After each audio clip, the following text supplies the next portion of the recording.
All right. Is that worth $100, $80, whatever the hell they're selling them for? Let's see. Now, you don't want to use the sticks they provide with them because they stick like hell. Just cheap. Use a Hobart.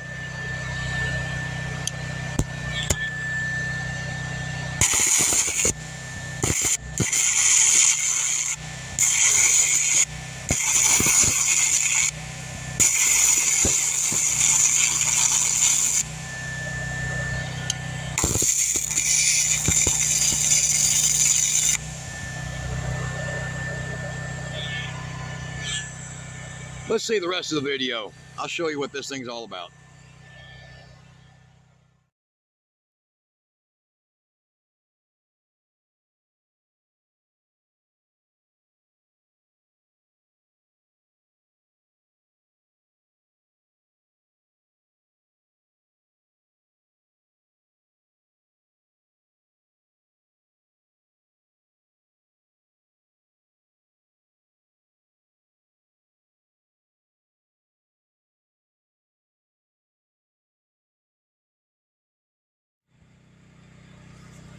Hey guys, pardon all the noise out here, but I've got this cool little welder and I've been seeing these all over Amazon and other places.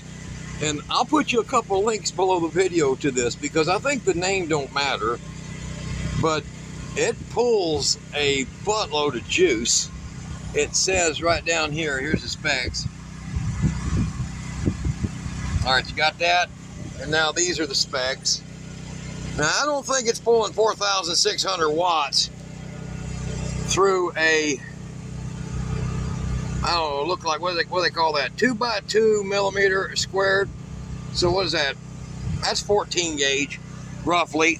And I'm running an into 10 gauge cable, but this is going to get you. First time I ever used it. I'm out here on a frame, okay? I blew holes through the damn metal. This is 11 gauge. This is 3/16. I blew holes through it. Just trying it out. So it's a hell of a lot more powerful than I expected, and I was running it on right there on 4. Now it goes all the way to 5 on the settings. It's got settings here. It's got a power switch right here. It's got a little fan in it, and it's really light. And it's less than $100 for these things, or right at $100. Comes with a case. Now, how much faith they got in this thing? Y'all, pardon the generator running in the background. That's how we have to do these jobs. This is the rods they send with it.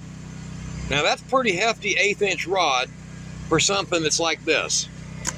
What I do is I pick up these quick strikes, or I pick up these Hobarts. I'll put the link to these. These are the ones that are working really, really good with this welder, as these. The quick strikes are doing good too, but right there, these Hobarts are impressive on it. And I'll grab a little quick strike here, and these are 3/32 rods, I think. Is that what it says it is? Kira, what is it? No, 1/16. 1/16 rods, 1/16 rods. It'll run a 3/32. I've already tried one. I only had a single rod on it, and it did okay. So let me show you what it's good for. All right, use the phone to block your view of the weld. All right, now I'm making me a T-handle. This right here is a 1 3/8 fence rail, top rail. It's galvanized, and this will fit into 10-foot sections of fence rail so that you can use it for reaching things. And I got a T-handle, and it allows me to make anything I want out of it. So I'm going to grab one of the little rods, and the way it works is you push down on this, and it gets in the electrode right there, or the grip. It's off at a little bit of an angle, but you can easily bend it straight if you want to. Now, I've got my ground clamp, but it's a pretty decent ground clamp. It's running 6-gauge cable on it, okay? So I want to go ahead, I want to hit it on this so you'll see how quick it arcs out. Turn the power on, and if I'm, you can hear the fan running. All right. If you can't hear me, I got a helmet on, and I'll dub it in with some text, okay? But Putting that on there.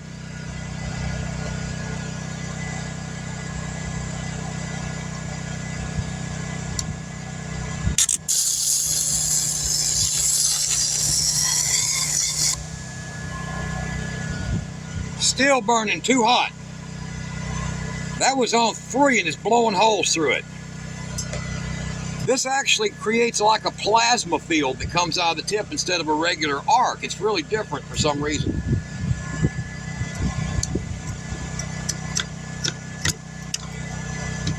Not hot enough.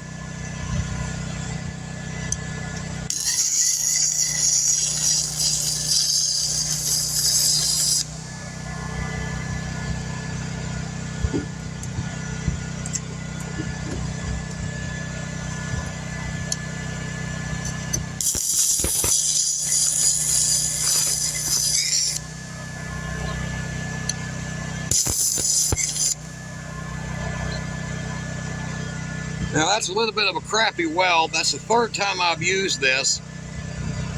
And I'm welding, I'm blowing holes. See that? That's how hot. Now that is 16 gauge, a 16 gauge. Yeah, 16 gauge, and this is 095. Pretty good. So let's lay it flat and see what it does on filling. But you'll see it's literally blowing plasma out.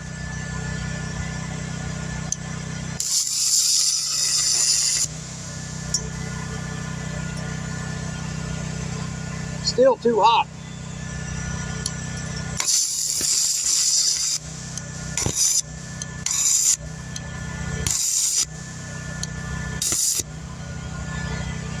Now that was better. Man, I'll tell you what, if you need something to do a quick repair,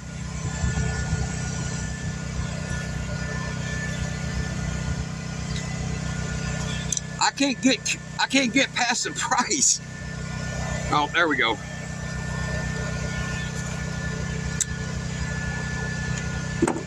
Pushed it in too far, so some of its flux got on there.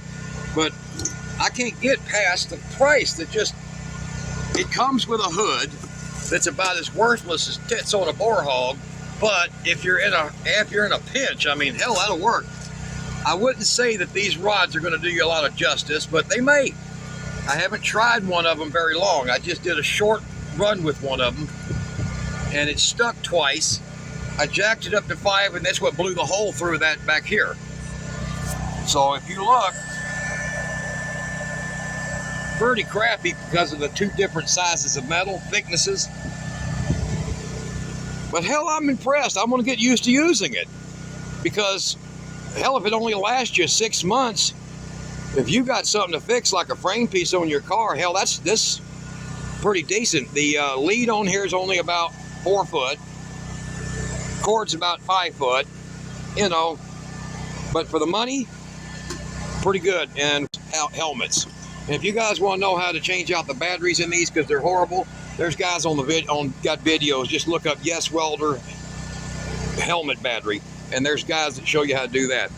All right, little short video. Sorry about all the generator noise, but I wanted to show this to you guys because if you're doing little small projects, welding up a rack for solar, something like that, great. Otherwise, that's what I've been using. That's what's building. But I might get used to this thing. I love it. It just needs a longer cord here, not longer ground cable. And I can fix that here pretty soon. All right, y'all guys be good.